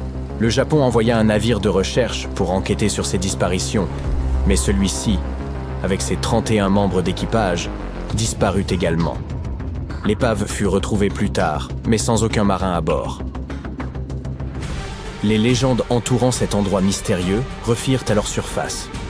Selon un mythe ancien, des dragons vivraient sous les eaux, détruisant les navires et capturant les humains pour satisfaire leur appétit. Ces récits millénaires ont persisté. Avec le temps, néanmoins, des hypothèses scientifiques ont commencé à émerger aux côtés de ces contes fantastiques. Les chercheurs se sont penchés sur les particularités de cette région. L'un d'eux a suggéré que les courants froids et chauds se mélangeaient, puis passaient à travers des zones de forte activité électromagnétique. Et lorsque ces courants rencontrent ces ondes, ils génèrent une interférence. Ce phénomène désoriente les équipements électroniques des navires, rendant les dispositifs de navigation inopérants. En l'absence de signaux de détresse et d'orientation, une tempête peut transformer les navires en proie facile. Une autre théorie avance l'existence de volcans sous-marins au fond du triangle. Lors de leurs éruptions, ces volcans libèrent d'énormes quantités de magma, créant des vagues gigantesques et perturbant les eaux. Cette activité sismique fréquente au large des côtes japonaises donne du crédit à cette hypothèse et pourrait expliquer ces légendes anciennes de dragons marins. De plus, les îles de la région apparaissent et disparaissent souvent. Lorsque le magma refroidit sous l'eau, il forme des couches de roches qui émergent, puis s'effondrent lors de la prochaine éruption. Certaines de ces îles subsistent. Imaginez un navire en pleine mer lorsque soudain une île émerge par en dessous, fissurant sa coque. Enfin, les hydrates de méthane pourraient être responsables des destructions de navires. Ces substances s'échappent de la croûte terrestre, formant d'énormes bulles qui explosent en remontant à la surface. Une bulle de méthane assez grande peut endommager gravement, voire détruire un navire. Quoi qu'il en soit, les scientifiques n'ont pas encore déterminé la cause exacte de ces disparitions de navires.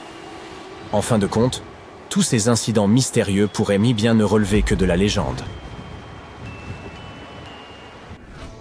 Les triangles des Bermudes et du Dragon se situent dans les océans. Mais que dire d'un triangle au beau milieu d'un lac? Dans le lac Michigan, entre l'État du même nom et le Wisconsin, se trouve un triangle mystérieux. En 1950, un avion transportant 108 passagers a disparu sans laisser de traces en survolant le lac. Lors des recherches, les sauveteurs n'ont retrouvé que quelques débris de l'avion flottant à la surface. Outre l'avion, de nombreux navires ont également disparu dans cette zone, et des gens ont parfois disparu mystérieusement de leur bateau. Un tel incident est survenu en 1937. Alors que le navire traversait le triangle du lac Michigan, le capitaine George Donner se rendit dans sa cabine pour se reposer. 3 heures plus tard, un membre de l'équipage frappa à sa porte pour le réveiller, mais n'obtint aucune réponse. Inquiet, le marin entra dans la cabine, mais le capitaine semblait s'être volatilisé. Malgré des recherches intensives, l'équipage ne retrouva jamais le capitaine Donner. Sa disparition demeure un mystère inexpliqué à ce jour. Peut-être s'agit-il de pure fiction, mais le triangle du lac Michigan reste profondément troublant. Et quid des triangles terrestres? Voici le triangle de Bennington, situé dans la partie sud-ouest du Vermont aux États-Unis. Il s'agit d'un lieu que vous devriez à tout prix éviter. De nombreuses histoires effrayantes circulent à son sujet, et c'est à vous de juger de leur véracité. En novembre 1945, un groupe de chasseurs traversait cette zone. Un homme de 74 ans marchait en tête du groupe, et sous les yeux de plusieurs témoins, il fit un pas et disparut. Les chasseurs alertèrent les secours, mais aucune trace de l'homme ne fut jamais retrouvée. En décembre 1946, plusieurs étudiants étaient partis camper. Cette fois, c'est une jeune fille de 18 ans qui dirigeait le groupe. Elle s'avança de quelques pas pour explorer le terrain et disparut à son tour. Les campeurs appelèrent la police, qui fut rejointe par le FBI pour quadriller la zone. Des habitants des villes voisines rapportèrent avoir vu une jeune fille correspondant à la description, accompagnée d'un homme beaucoup plus âgé.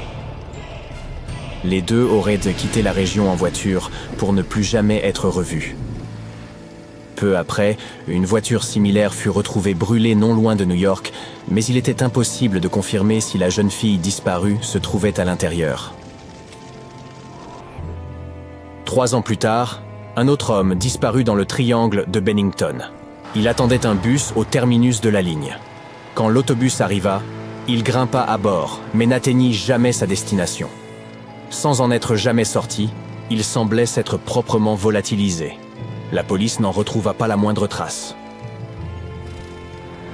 Le cas le plus troublant survint en 1950. Près du triangle de Bennington, une femme conduisait une camionnette avec son jeune fils. Elle s'arrêta quelques minutes pour faire des courses dans une station-service. Mais à son retour, son fils avait tout simplement disparu. La police passa la zone au peigne fin avec des chiens renifleurs qui parvinrent à suivre la piste du garçon jusqu'à un point dans la forêt où elle s'interrompit tout à coup. Et savez-vous où cela se trouvait exactement ? À l'endroit précis où cette étudiante avait disparu en 1946. En 1945, 5 avions TBF Avenger ont pris leur envol pour un exercice d'entraînement de routine autour du triangle des Bermudes. Au milieu de l'exercice, les avions ont été frappés par une pluie intense et des vents violents, malgré les prévisions météorologiques qui indiquaient du beau temps. Les pilotes ont été désorientés et ont contacté la base par radio pour signaler que leurs équipements de navigation avaient cessé de fonctionner. La dernière chose que la base aura entendue était « Lorsque le premier avion descendra en dessous de 40 litres, nous descendrons tous ensemble. » Et ensuite, silence radio. Les 5 avions et leurs 14 membres d'équipage n'ont jamais été retrouvés. Lors de son tout premier voyage vers le Nouveau Monde en 1492, Christophe Colomb a traversé le triangle des Bermudes. L'explorateur a raconté qu'une nuit, alors qu'il était sur le pont du navire, il a remarqué une lumière géante apparaissant au loin, différente de tout ce qu'il avait vu auparavant. Christophe Colomb a regardé sa boussole pour s'orienter, et elle lui a donné des indications pour le moins erratiques. Tu as peut-être remarqué que le triangle des Bermudes n'apparaissait sur aucune carte du monde. C'est parce que les institutions officielles refusent de reconnaître que cette zone existe réellement. Une théorie répandue suggère que les vagues scélérates seraient responsables des nombreuses disparitions. Les vagues scélérates sont appelées vagues de tempête extrêmes par les scientifiques. Elles se produisent lorsque différents modèles météorologiques ont lieu en même temps et provoquent de grandes vagues inattendues. Les témoins affirment que ces vagues ressemblent à des murs d'eau géants. Elles pourraient expliquer pourquoi les navires coulent rapidement et sans laisser de traces. Le triangle des Bermudes est le théâtre d'une météo assez intense et imprévisible.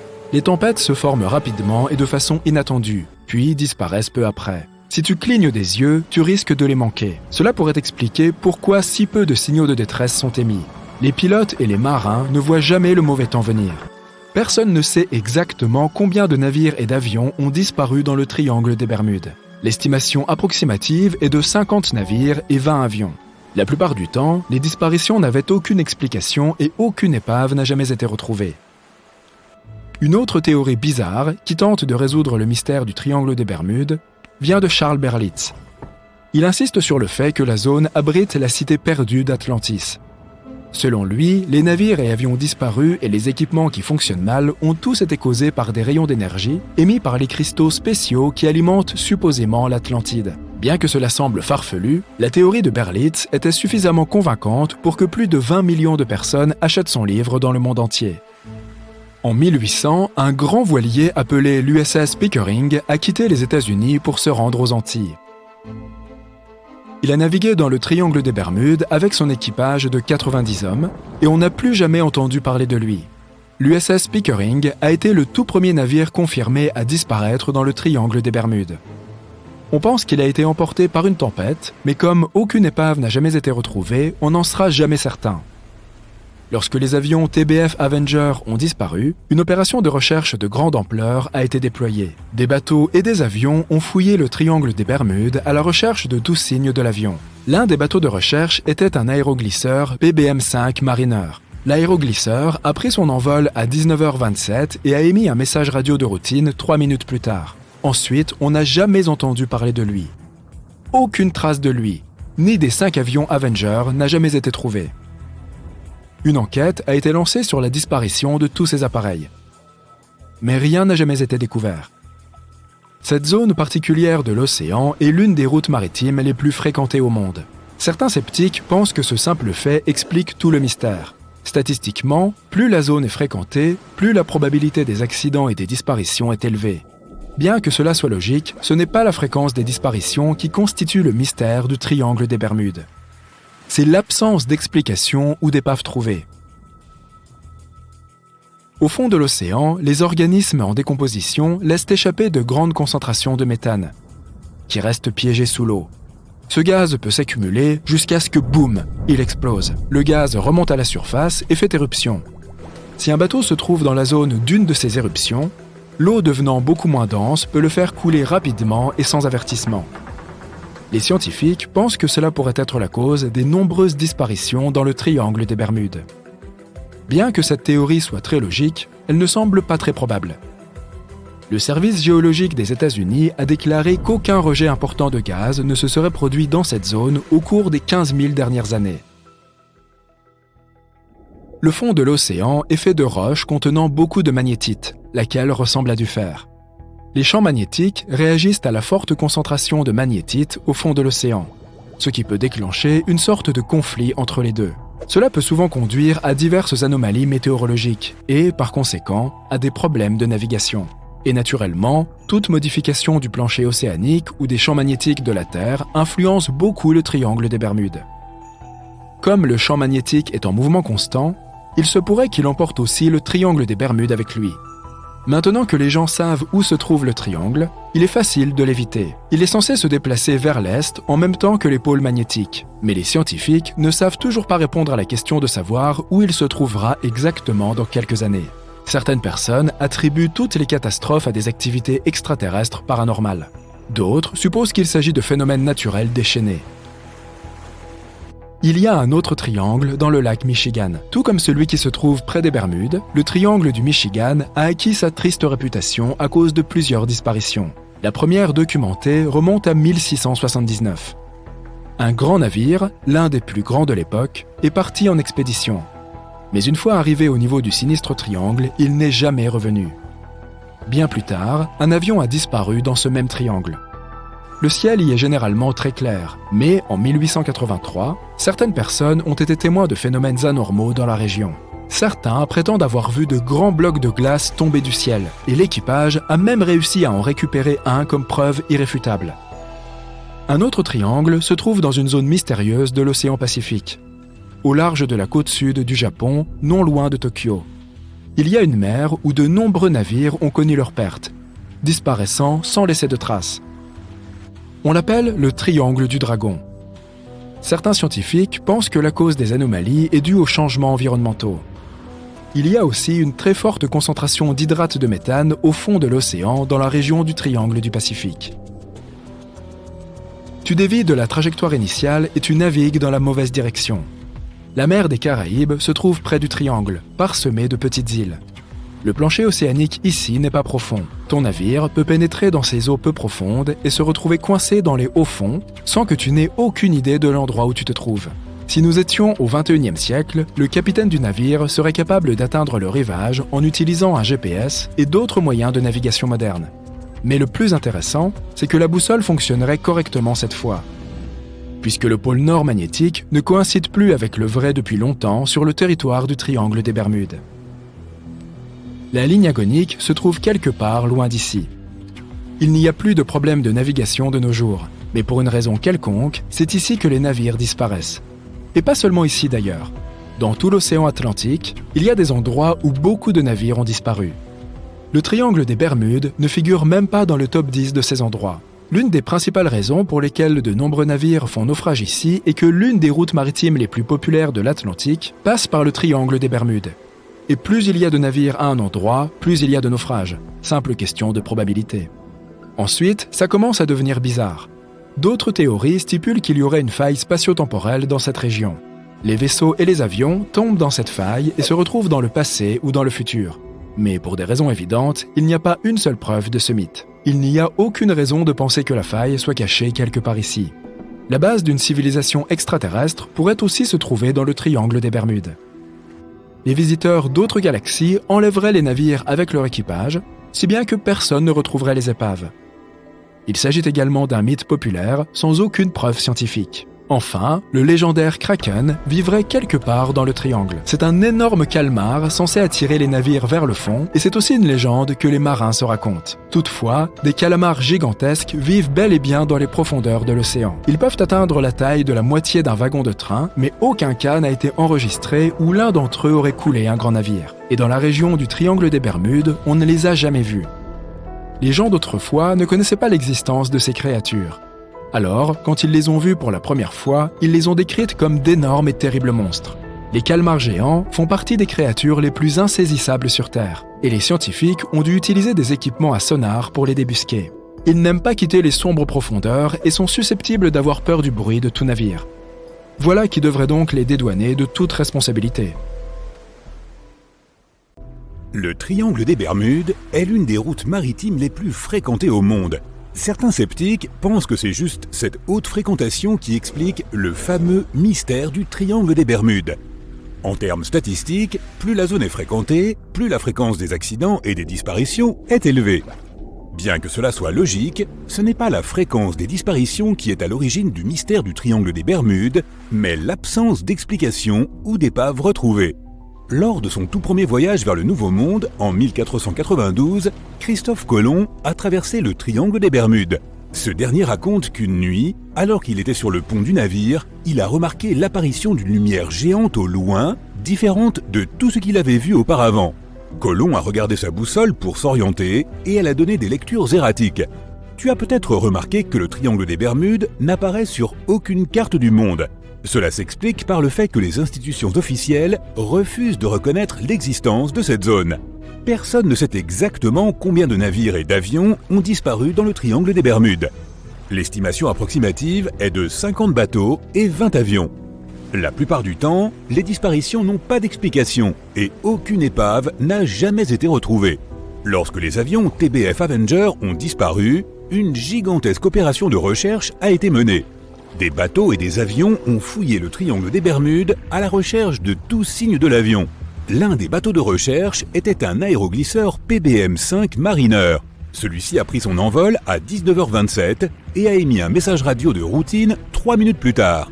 Ensuite, on n'a plus jamais entendu parler de lui. Aucune trace n'a jamais été trouvée de l'aéroglisseur de sauvetage ou des 5 avions Avenger. Une vaste enquête a été lancée sur la disparition de tous ces engins, mais rien n'a jamais été découvert. Le triangle des Bermudes est une zone où le climat est assez violent et imprévisible. Les tempêtes se forment rapidement et de manière inattendue, puis disparaissent peu après.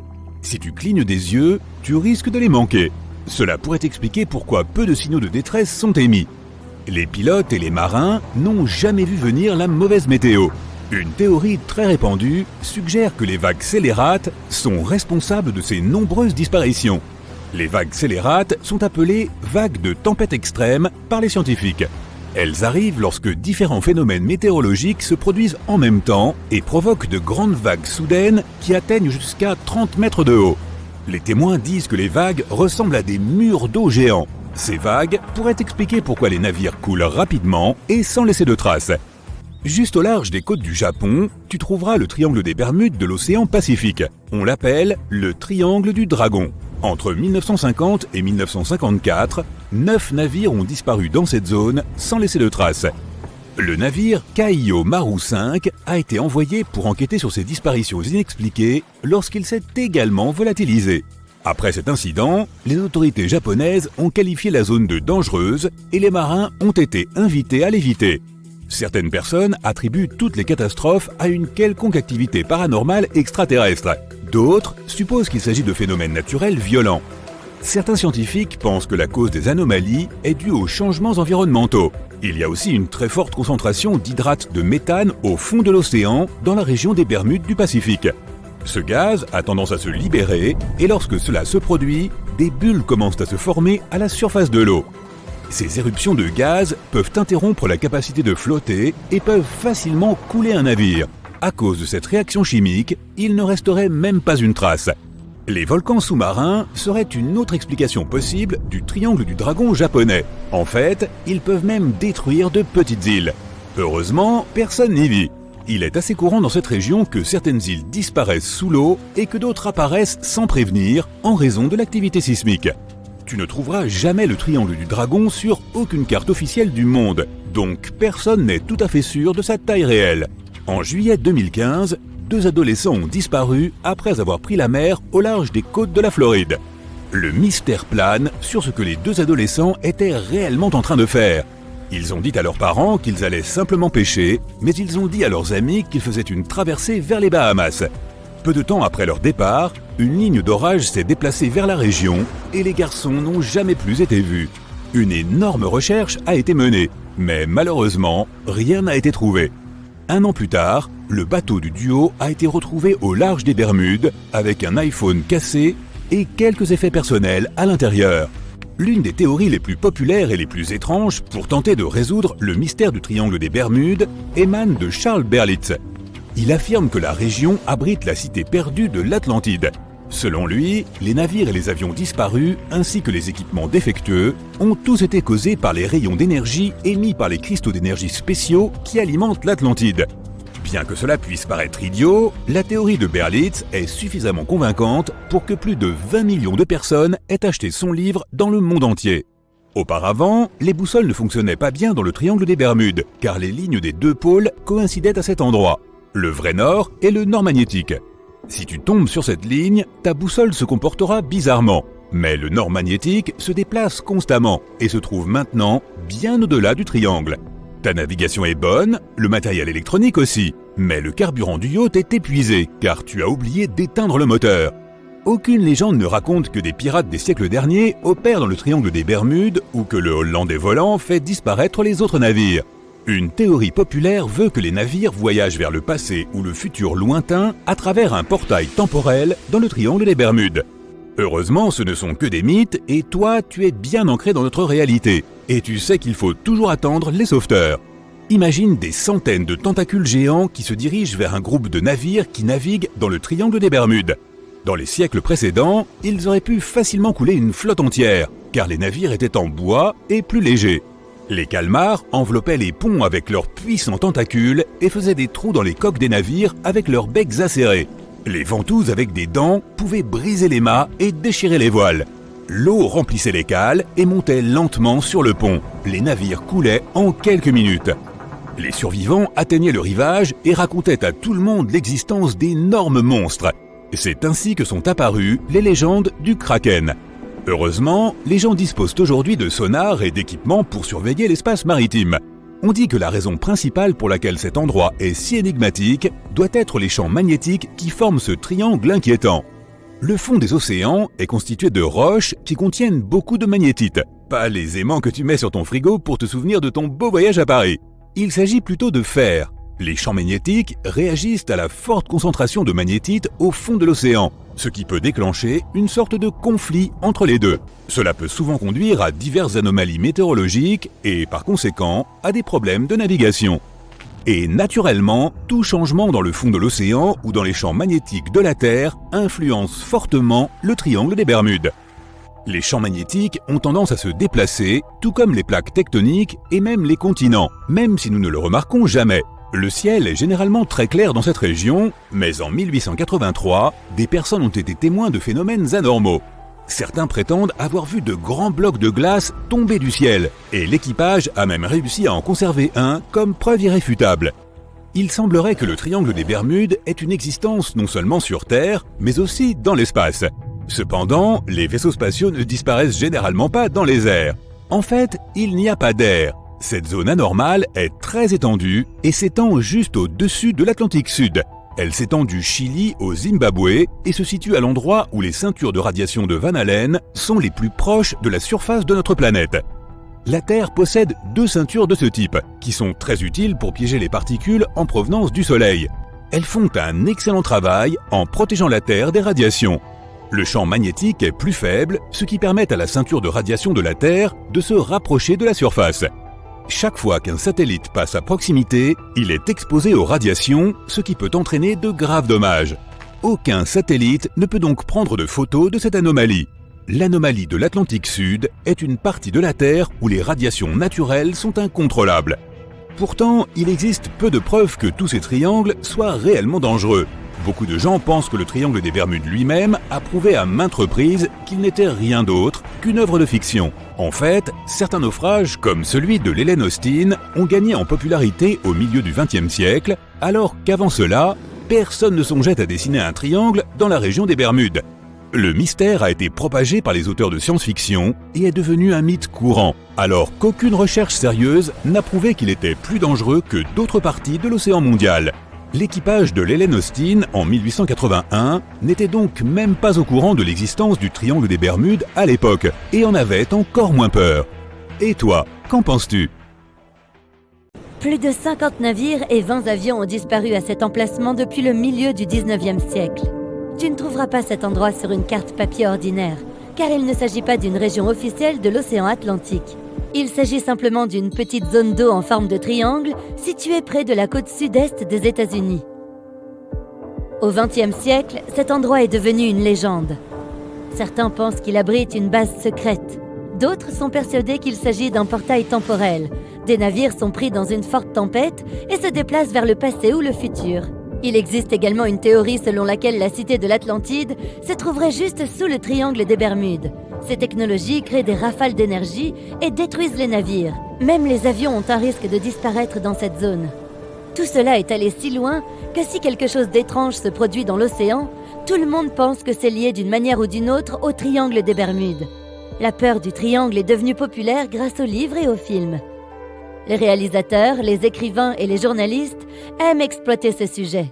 Mais dans leurs œuvres, on ne voit que quelques réponses correctes. Tu peux trouver toi-même la vérité sur cet endroit si tu regardes bien. Mais d'abord, réfutons les théories les plus faibles. Objets spatiaux, Atlantide, voyage dans le temps, tous ces mythes sont apparus au milieu du XXe siècle.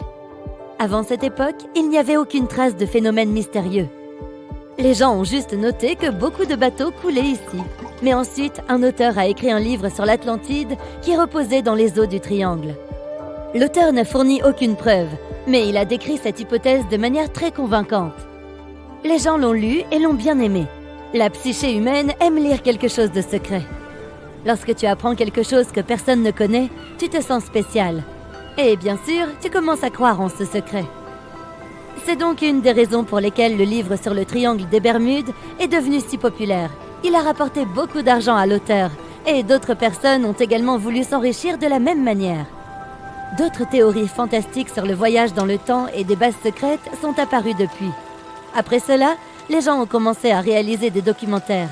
Tous ces ouvrages consacrés à la nature mystique du triangle étaient basés non pas sur des faits réels, mais sur des théories tirées d'autres livres. Il est impossible de trouver la vérité dans ce chaos. Certaines personnes aiment connaître des secrets, même s'ils sont faux. Mais tu peux toujours trouver la vérité si tu le souhaites vraiment. Il suffit de prendre n'importe quel mythe et d'essayer de trouver des sources qui prouvent sa réalité. Le plus souvent, tu trouveras uniquement des livres et des films qui ne sont pas scientifiques. Il existe aussi des choses plus réalistes sur le triangle, mais elles n'en sont pas moins intéressantes. Selon une hypothèse, les navires disparaissent à cet endroit à cause du méthane. Des gisements de ce gaz se trouvent sous les fonds marins de cette région. Parfois, ils s'en échappent et remontent à la surface. Dès que le méthane entre en contact avec l'eau, il prend la forme de bulles géantes. Ces bulles font alors mousser l'eau et créent de grosses vagues qui font chavirer les navires. Cette théorie est bien réelle, et ce phénomène naturel existe. Mais pas dans le triangle des Bermudes. Aucune des nombreuses études n'a confirmé la présence d'une concentration élevée de ce gaz à cet endroit. La dernière éruption de méthane s'est produite ici il y a environ 15 000 ans. Une autre théorie crédible est celle des vagues scélérates. Elles se forment sans tempête ni vent. La surface de l'eau paisible peut se transformer en une grosse vague de la hauteur d'un immeuble de 5 étages en 3 secondes. Elle coule un navire, puis disparaît rapidement. La mer est à nouveau calme, comme s'il n'y avait pas eu de vague du tout. Certains scientifiques pensent que ce phénomène est dû à un courant marin de surface qui se heurte à un fort vent contraire. Mais il y a des cas enregistrés qui ne comportaient aucun vent. Une autre version affirme que la vague naît grâce à la collision de courants chauds et froids.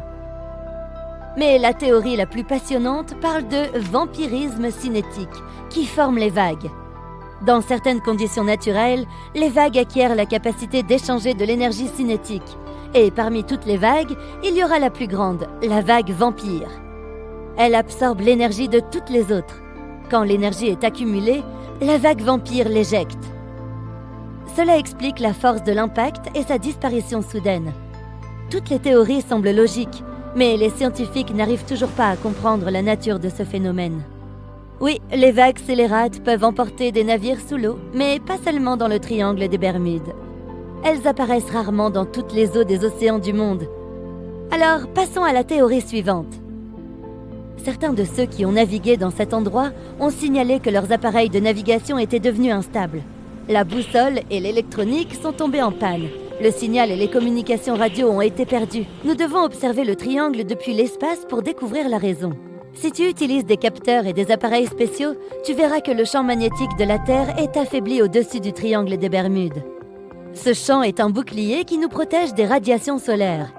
Les astronautes de l'ISS ont déclaré que le triangle reçoit plus de particules du Soleil que tout autre endroit de la planète. Par conséquent, l'électronique est instable dans cette zone. Mais ce genre de défaillance ne se produit pas avec les satellites et autres objets spatiaux qui volent dans l'atmosphère de notre planète. Des zones où le champ magnétique est affaibli apparaissent partout dans le monde, et elles ne perturbent pratiquement jamais la navigation. Cela signifie que les navires et les avions fonctionnent de manière stable dans ce type de conditions. Pourtant, les boussoles ne fonctionnent pas correctement dans la zone du triangle. Serait-il possible qu'une anomalie magnétique affecte les systèmes de navigation? Cette théorie a été rapidement réfutée. Les scientifiques vérifient régulièrement la carte magnétique de cette région et ne trouvent aucune déviation par rapport à la norme. La raison du fonctionnement instable d'une boussole n'est pas une anomalie. Le triangle des Bermudes est l'un des rares endroits de la planète où le vrai pôle Nord et le pôle magnétique coïncident. Le vrai Nord est le pôle Nord géographique. Le pôle magnétique se déplace constamment autour du globe, directement vers le Nord. Parfois, ces pôles entrent en collision et provoquent un phénomène appelé ligne agonique. Si tu te trouves sous cette ligne, ta boussole se comportera bizarrement et ne t'indiquera pas le vrai Nord. C'est pourquoi tant de navires ont disparu à cet endroit au début du XXe siècle. Ils ne disposaient pas des technologies modernes de navigation. Et le mauvais fonctionnement de la boussole aurait pu avoir des conséquences désastreuses. Imagine que tu es le capitaine d'un navire, disons en 1901. Ta boussole guide ta route. Tu sais que tu dois toujours naviguer vers le nord pour atteindre la terre ferme. Puis tu arrives dans le triangle des Bermudes. Tu regardes la boussole et tu remarques que la position de la flèche a légèrement changé. Tu dois maintenant te déplacer dans une autre direction. Cette direction est la mauvaise, mais tu ne le sais pas encore. Tu prends le mauvais chemin et tu te retrouves dans la région des Caraïbes. Cette région est pleine de petites îles et les fonds marins ne sont pas profonds ici. Ton bateau se retrouve sur un haut fond. Tu es coincé et tu n'as aucune idée où tu es. C'est comme ça que certains navires ont disparu dans cette région. Mais si tu avais un GPS, tu n'aurais pas perdu ta route et tu aurais navigué en toute sécurité jusqu'à la terre ferme. D'ailleurs, aujourd'hui, au XXIe siècle, tu peux utiliser une boussole ici sans problème, puisque le pôle Nord magnétique ne rencontre plus le vrai pôle Nord sur le territoire du triangle des Bermudes. Les lignes agoniques sont actuellement ailleurs. Pourtant, pour une raison quelconque, des navires se perdent ici. Et maintenant, nous arrivons à la solution la plus inattendue au problème du triangle des Bermudes. Oui, les bateaux disparaissent parfois dans cette région, et la raison en est... l'eau. L'océan, la nature, appelle ça comme tu veux. Malheureusement, les bateaux coulent partout dans le monde. N'aie pas peur d'un seul triangle. Il y a des endroits sur tout le territoire de l'océan Atlantique où plus de bateaux disparaissent. Et le triangle des Bermudes ne figure même pas dans le top 10 de ces endroits. Mais pourquoi personne ne les connaît? C'est parce que les gens ont écrit des contes de fées sur un endroit particulier. L'une des routes maritimes les plus populaires de l'Atlantique passe par le triangle des Bermudes. Peux-tu deviner où se produisent statistiquement la plupart des naufrages? Dans un endroit où il y a beaucoup de voiliers, c'est-à-dire dans cette région. La seule affirmation vraie concernant le triangle des Bermudes est la fréquence des tempêtes. Mais même le mauvais temps et une mer déchaînée ne coulent pas toujours les navires. De plus, des ouragans se forment souvent sur le territoire du triangle. La région des Bermudes présente une pression atmosphérique élevée. Cette pression détourne les nuages de tempête vers le triangle. Les vents violents et les grosses vagues peuvent couler les navires et les éclairs peuvent endommager les avions. Mais ce n'est pas un fait isolé. Donc, ne tiens pas le triangle responsable de tous les problèmes. C'est un endroit magnifique et pittoresque qui attire de nombreux touristes.